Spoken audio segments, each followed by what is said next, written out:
नमस्कार दोस्तों।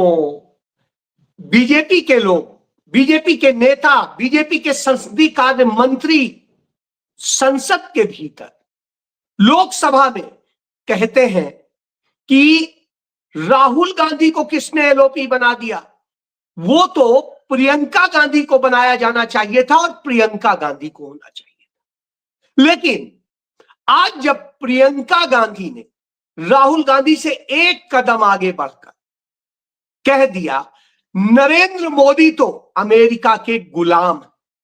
जी हां, राहुल गांधी तो एक सभ्यता इतनी रख रहे थे कि उन्हें सरेंडर बता रहे थे, लेकिन प्रियंका गांधी ने तो उन्हें गुलाम ही बता दिया।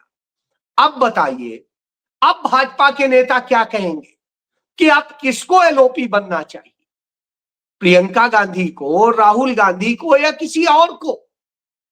क्योंकि जो हालात पैदा हो गए हैं उसके बाद में प्रियंका गांधी सब कुछ बोल रही है। वो जब असम जाती है तो असम में बताती हैं कि किस तरह से नरेंद्र मोदी की नीतियों ने निश्चित रूप से युद्ध के कारण एक संकट खड़ा है और उस संकट से कुछ परेशानियां आएंगी, लेकिन जो ज्यादा परेशानियां भारत पर आ रही हैं वो इसलिए आ रही हैं क्योंकि नरेंद्र मोदी की नीतियों ने यह हालत कर दी है। असम के बारे में जब वह बात करती हैं तो बताती हैं कि कैसे नरेंद्र मोदी ने असम को माफियाओं के हाथ में सौंप दिया है। हर चीज का माफिया वहां पर खड़ा है और वह माफिया किस तरीके से शोषण कर रहा है, तो नरेंद्र मोदी ड्रामा करने की बजाय उसका समाधान निकालते। पिछले 10 साल से वहां पर सत्ता में है, देश में 12 साल से सत्ता में है, बावजूद इसके असम को रोने के लिए छोड़ दिया है, बिलखने के लिए छोड़ दिया है, उसे बेरोजगारी में ढकेल दिया है और तमाम संकटों में ढकेल दिया है। ऐसे वक्त में जब प्रियंका गांधी बताती हैं तो अब भाजपा के लोग बोले कि राहुल गांधी के हमले ज्यादा तीखे हैं या प्रियंका गांधी के, क्योंकि प्रियंका गांधी एक एक चीज को बेहतर अंदाज में बता देती।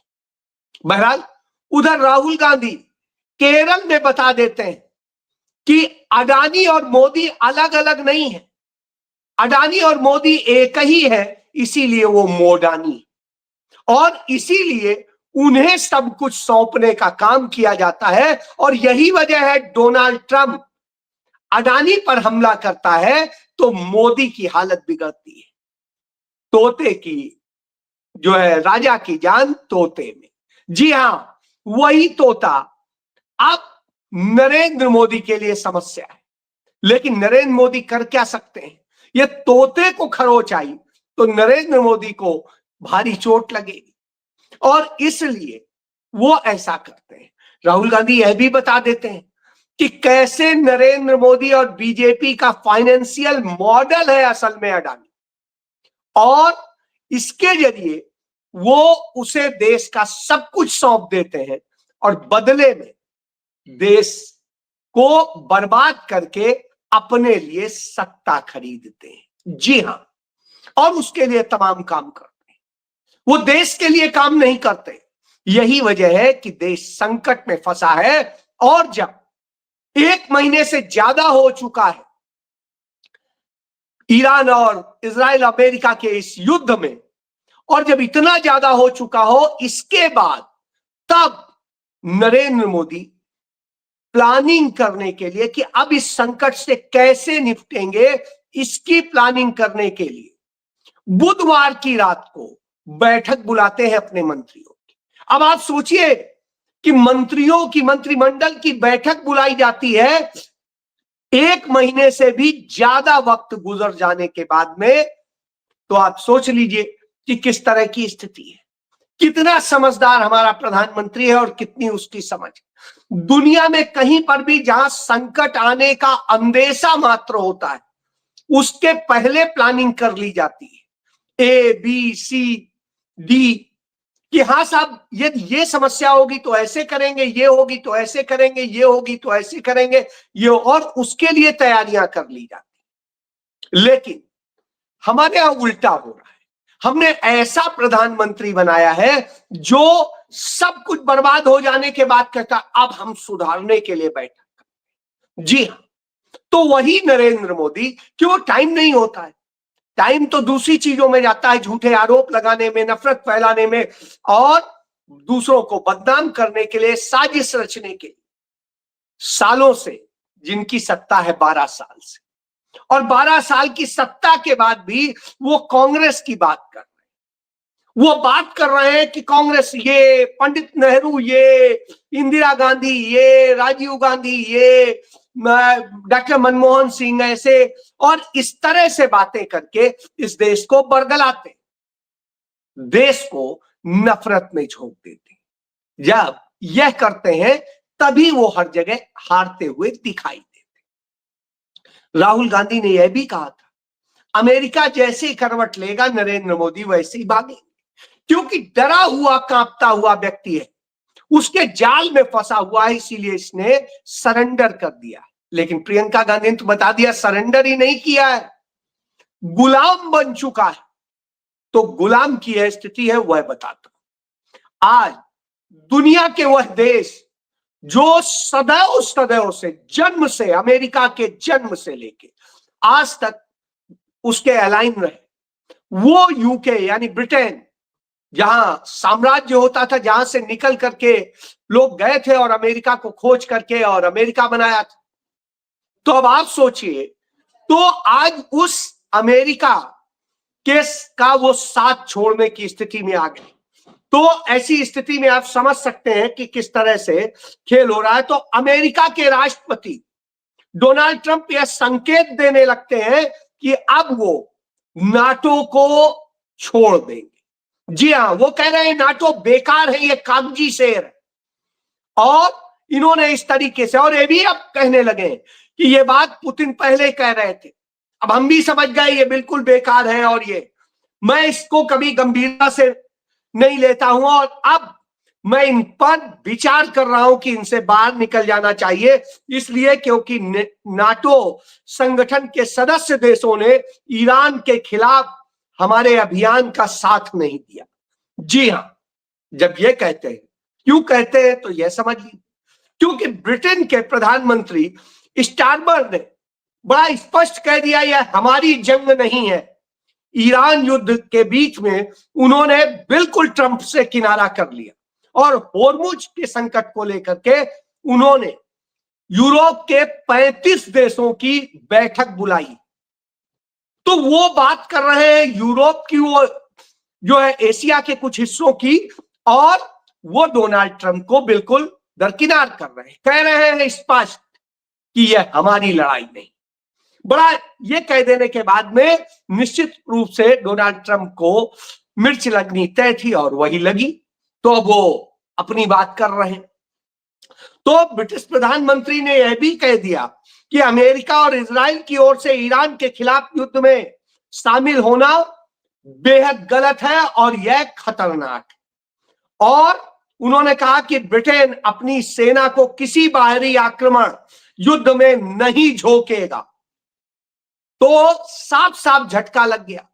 डोनाल्ड ट्रंप तो दूसरों पर सवारी करके, दूसरों को मरवा करके और राज स्थापित करना चाह रहे थे, ईरान के कुओं पे, तेल के कुओं पे और गैस के भंडार पे, खनिज संपदा पे कब्जा करना चाह रहे थे।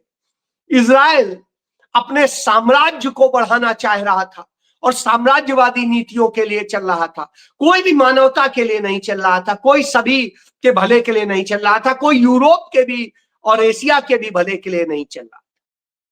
जब इस तरह से तमाम देश करते हैं, पहले ही फ्रांस कह चुका है, स्पेन कह चुका है, इटली कह चुका है, जर्मनी ने भी कह दिया है, और इस तरह से अब बहुत सारे देशों ने यह बात कहना शुरू कर दिया है। यही नहीं, खाड़ी के भी बहुत से देशों ने भी यह बात कह दी है, एशिया के भी बहुत से देशों ने यह बात कह दी है। जब यह बात आ गई हो तो अब डोनाल्ड ट्रंप के पास एक ही चारा है कि कैसे इस युद्ध से वो किसी तरह से निकल के भाग जाए, इससे बच जाए, और वो अपने बचने का रास्ता खोज रहे हैं।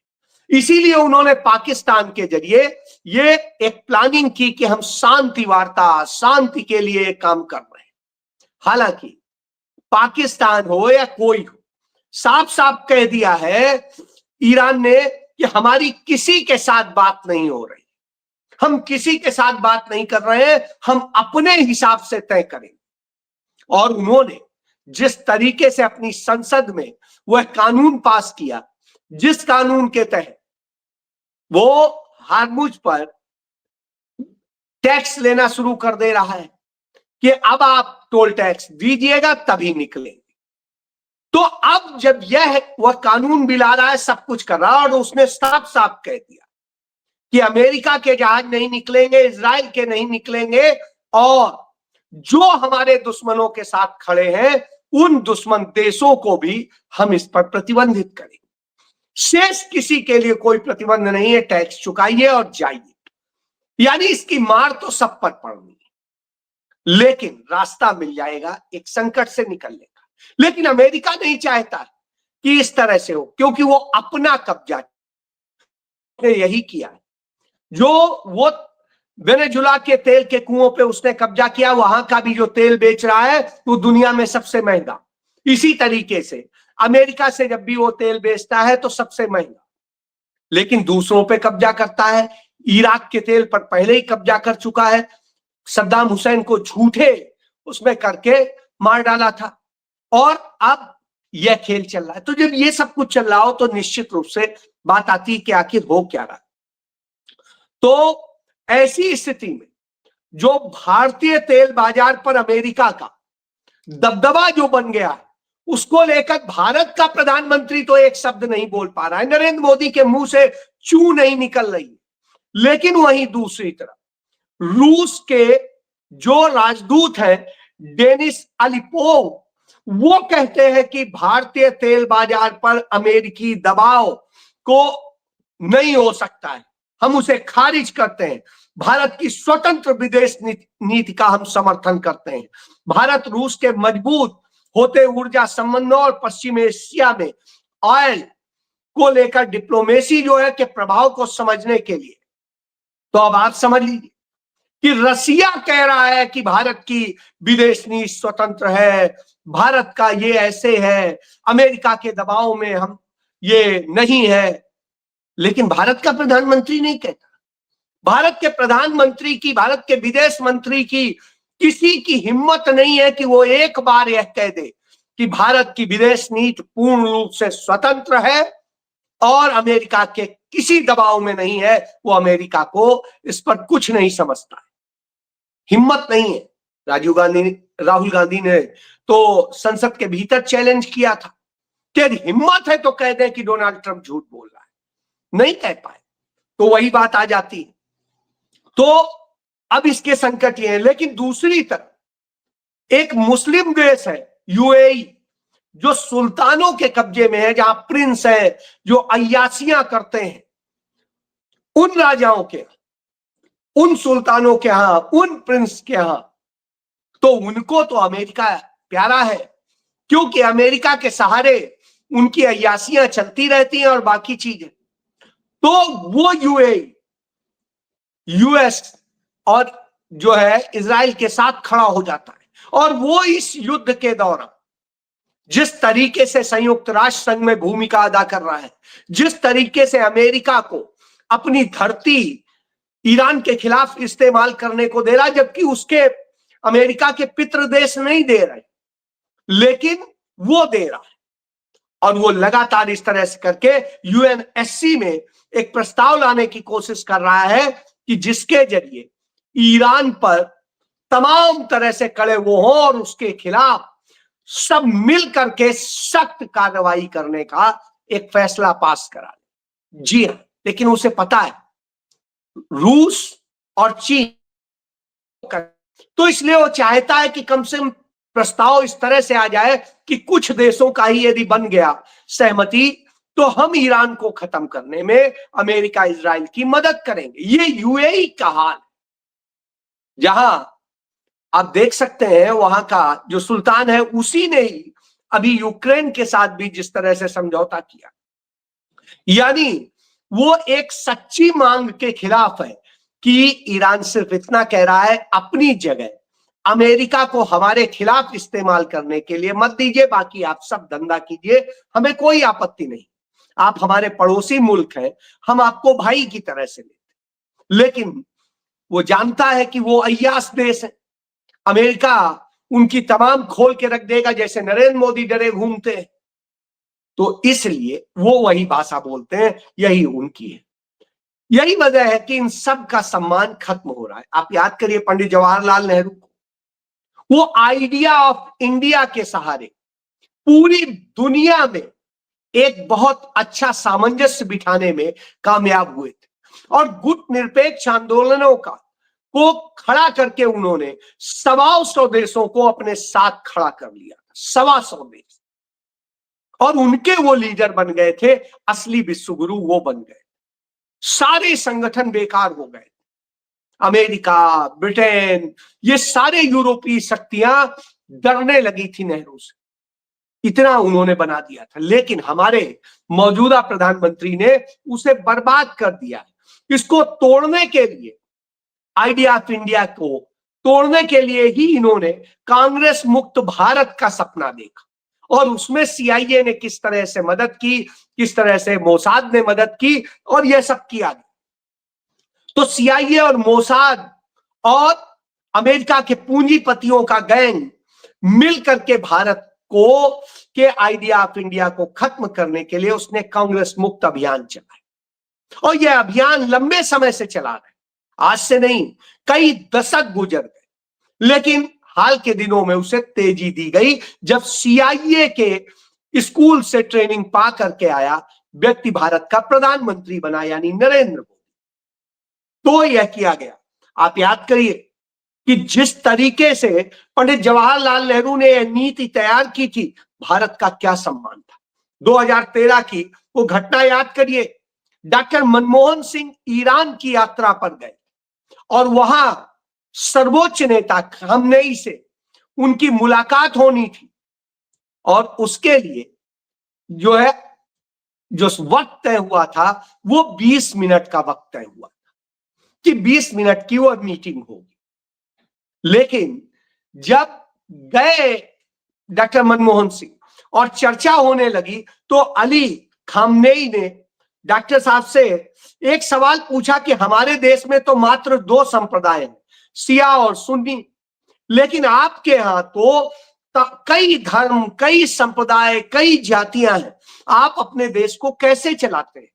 तब डॉक्टर मनमोहन सिंह ने जवाब दिया था कि पंडित जवाहरलाल नेहरू ने एक बहुत बड़ी आइडियोलॉजी दी थी इस देश को, आइडिया ऑफ इंडिया, और जो आइडिया ऑफ इंडिया दिया था, इससे भारत चलता है, इसमें सबके दुख दर्द को समझने की क्षमता है, और उस दर्द को दूर करने के लिए जो करना चाहिए वो करने की है, जिसमें जाति, धर्म और इन सब से ऊपर उठ के सोचा जाता है। जो पिछड़ा है, जो पीड़ित है, जो वंचित है, उसे मदद देने का है, लेकिन बाकी को बराबर लाने की दिशा में काम करना है। तो ये पंडित जवाहरलाल नेहरू का आइडिया ऑफ इंडिया था कि जो कुछ भी देना है किसी को, वो सम्मान के साथ देना है, दुत्कार कर नहीं, भिखारी बता कर नहीं जी।